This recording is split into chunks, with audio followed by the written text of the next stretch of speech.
विधान परिषदेच्या एका जागेसाठी काँग्रेस आणि राष्ट्रवादी काँग्रेस दंड थोपटून एकमेकांसमोर उभे ठाकलेत। एका जागेसाठी दोन्ही पक्षांनी आपापले उमेदवार उभे केलेत। त्यापैकी माघार कोण घेणार यावरून आघाडीत संघर्ष सुरू। विधान परिषदेच्या जागेवरून ठिणगी।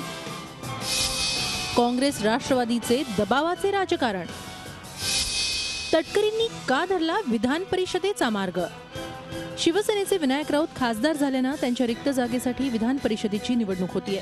मात्र या जागेसाठी शिवसेना किंवा महायुतीकडून कुणीही उमेदवार उभा करण्यात आलेला नाही। सत्ताधारी आघाडीमध्ये मात्र त्यावरून जोरदार चुरस रंगलीये। काँग्रेसकडून माजी आमदार मोहन जोशी यांनी उमेदवारी अर्ज भरलाय, तर राष्ट्रवादी काँग्रेसकडून खुद्द प्रदेशाध्यक्ष सुनील तटकरे यांना उमेदवारी देण्यात आली आहे। गुरुवारी अर्ज मागे घेण्याची शेवटची मुदत आहे। मात्र तुर्तास आपणच विजयी होऊ असा दावा दोन्ही बाजूंनी केलाय। ये हमारे जो मुख्यमंत्री प्रदेश कांग्रेस के जो अध्यक्ष है और राष्ट्रवादी के जो नेतागण हैं वो एक साथ बैठ के इसमें से मसला हल हो जाएगा। तटकरेंनी का दिला आमदारकीचा राजीनामा? सुनील तटकरे यांनी तर श्रीवर्धन मतदारसंघातील आपल्या आमदारकीचा राजीनामा देऊन विधान परिषदेचा अर्ज भरलाय। त्यामुळे त्यांनी ही निवडणूक प्रतिष्ठेची केली आहे। विधान परिषदेच्या रिक्त झालेल्या जागेच्या संदर्भामध्ये मी अर्ज दाखल करावा अशी सूचना पक्षश्रेष्ठींकडून मला प्राप्त झाली। त्याप्रमाणे मी त्या ठिकाणी अर्ज भरलेला आहे। मार्ग कसा काढणार?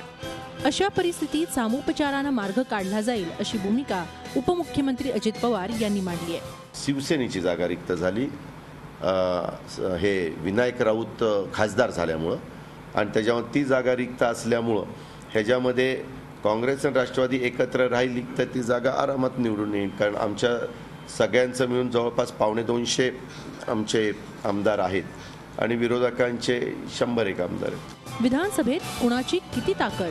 विधान परिषदेच्या या पोटनिवडणुकीत विधानसभेचे 288 आमदार गुप्त मतदान पद्धतीने मतदान करणार आहेत। विजयासाठी 139 मतांची गरज आहे। सध्या विधानसभेत काँग्रेसचे 80, राष्ट्रवादीचे 61, भाजपचे 44, शिवसेनेचे 43, मनसेचे 12, अपक्ष 23, शेकापचे 4, सपाचे 3 आणि जनसुराज्य पक्षाचे 2 आमदार असं संख्याबळ आहे। निवडणूक झाल्यास अपक्ष आमदारांच्या मतांवर उमेदवारांचा डोळा असणार आहे। गुप्त मतदान असल्यानं अपक्षांची चांदी होईल हे उघड आहे। दिवसेंदिवस सत्ताधारी आघाडीच्या विरोधात वातावरण कलह वाढतोय, परिस्थिती प्रतिकूल होतीये। याच्यामुळे एक जागेसाठी दोन्ही पक्ष चढाओढ करतायत। मुळात या दोन्ही पक्षांची भूमिका आत्ताची दबावाचीच आहे असं सूत्र सांगतंय। काँग्रेस राष्ट्रवादी आघाडीसाठी सध्या राज्यातली परिस्थिती अनुकूल नाही।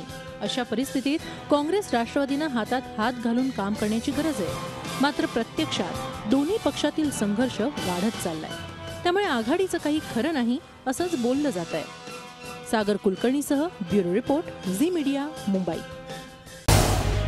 झी 24 तास रहा एक पाऊल पुढे।